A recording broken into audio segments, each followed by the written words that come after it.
শুভ সন্ধ্যা বন্ধুরা, তোমরা সবাই কেমন আছো? আশা করছি তোমরা সবাই ভালো আছো এবং সুস্থ আছো। আমার পরিবারে তোমাদের সবাইকে অনেক অনেক স্বাগত আর অনেক অনেক ভালোবাসা জানিয়ে আজকের সন্ধ্যার ভিডিওটা শুরু করছি।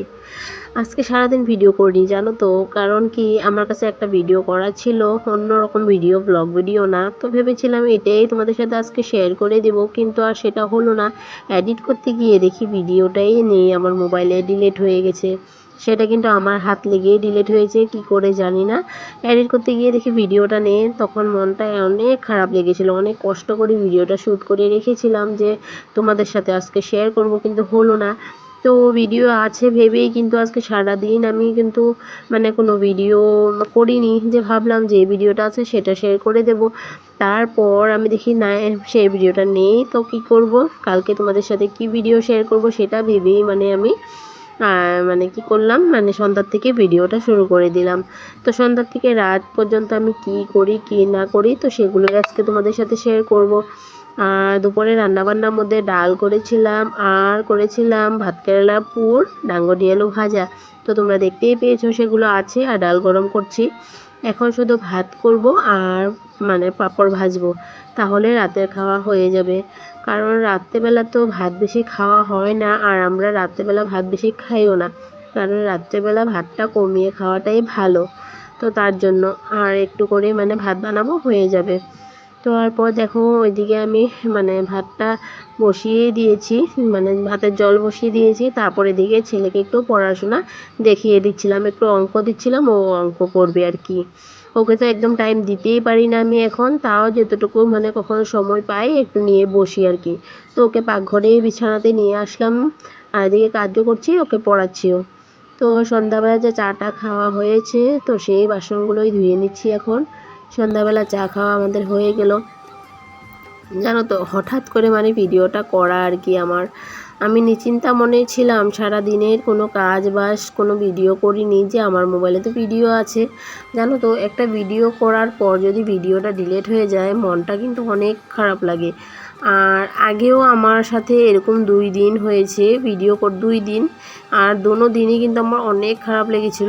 খুব সুন্দর করে ভিডিও করে রেখেছি, আমি নিজেই ডিলিট করে দিই জানো তো সব ভিডিও। বাকি অন্য ভিডিও ডিলিট করতে গিয়ে এই ভিডিওটাও ডিলিট করে দিই। আর চোখে পড়ে না, জেনে বুঝে করি না, কিন্তু তো হয়ে যায়। আর ভিডিওটা ডিলিট হওয়ার পরে দেখবে অনেক কষ্ট লাগে, কারণ অনেক কষ্ট করে, অনেক আশা করে ভিডিও ক্লিপগুলো তোলা হয়, নেওয়া হয় আর কি।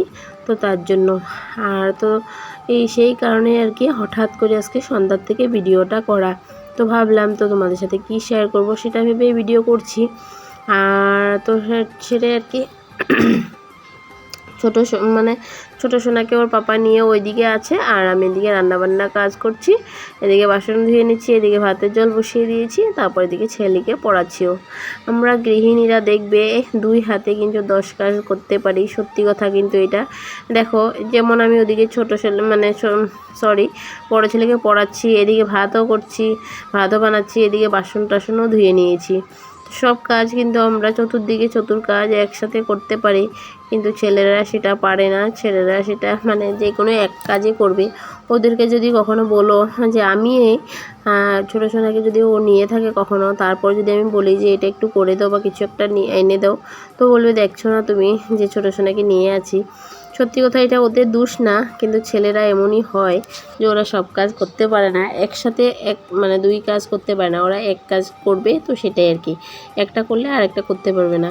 কিন্তু আমাদের মেয়েদের পক্ষে তেমন না, আমরা মেয়েরা কিন্তু 2 হাতে 10 কাজ করতে পারি। তো তার জন্যই মা দুর্গার মেয়ে, এইটাই ভাবি আর কি। আমরা সব 2 হাতে এত কাজ করতে পারি বলেই তো মা দুর্গার মেয়ে। মা দুর্গা 10 হাত আছে, মানুষ তো একজনই না। তো আমাদের 10 হাত নেই ঠিকই, কিন্তু আমরা এই 2 হাতে 10 কাজ করি। সারা দিন কত কাজ, কত পরিশ্রম করি। ঘরে থেকে তো আমরা কম খাটাখাটনি করি না। তো ছেলেরা তো কাজে যারা কাজে যায় কাজে, যারা দোকানে যায় দোকানে, তো ওরা তো এক কাজের মধ্যে থাকে, কিন্তু আমরা তো এক কাজ নিয়ে বসে থাকতে পারি না। ছেলে মেয়ে সামলিয়ে তারপর ঘরের সংসারে সব কাজ বাজ করে তারপর ভিডিও করি। এই যে ভিডিও করাটা, এটা কি কম বড় কাজ? রান্নাবান্না সব কাজের মাঝে মাঝে এই মোবাইলের ভিডিও অন করো, মোবাইলে ক্যামেরাটা ভালো করে সেট করো, কত ধরনের কাজ। এইটা সত্যি কথা অনেক বড় কাজ, জানো তো। তো সেগুলোই আর কি। আর এদিকে দেখো আমার ভাতটাও হয়ে গেছে, আর ডালটা গরম আগেই করে নিয়েছি, পাঁপড় ভাজাও হয়ে গেছে।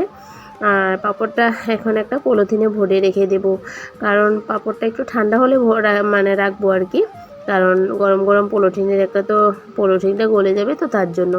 ভাতটা রান্না করার পর দেখো একটা ভিজে কাপড় দিয়ে ভালো করে আমি ভাতের ডেকটা মুছে নিচ্ছি, কারণ আমাদের মায় বলে, মানে আমার মা সবসময় বলে যে ভাত, আগে আমি কিন্তু এরকম করতাম না, মুছতাম না, মা মুছতো, তো আমি ভাবতাম নোংরা নেই যদি মুছবো কি, মানে কিসের জন্য আর কি, তেমন একটা ভাবতাম।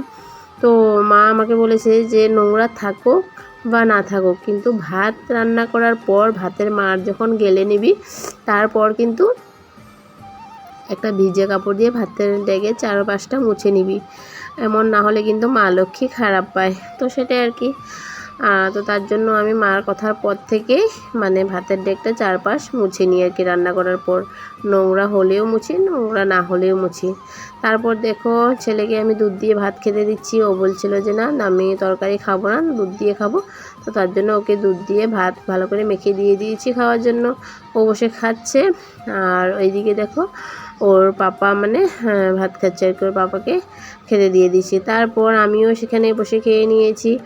আর আমাদের তো কোনো ডাইনিং নেই, আমরা নিচে বসে খাই, আর নিচে বসেই কিন্তু কমফোর্টেবল ফিল করি, তো ডাইনিংয়ের এত প্রয়োজন না, আর আমি এত ডাইনিংয়ে বসে খেতে ভালোবাসি না। তারপর খাওয়া দাওয়ার পর নিচটা ভালো করে মুছে নিচ্ছি, আর এইটুকু জায়গা মুছছি কারণ সকালে তো আবার মুছতে হবে। তারপর দেখো ছোটো সোনার জন্য খাওয়া বানিয়েছি, আর ওর পাপার জন্য দুধ। ভালো লাগলে লাইক কমেন্ট সাবস্ক্রাইব করতে ভুলো না।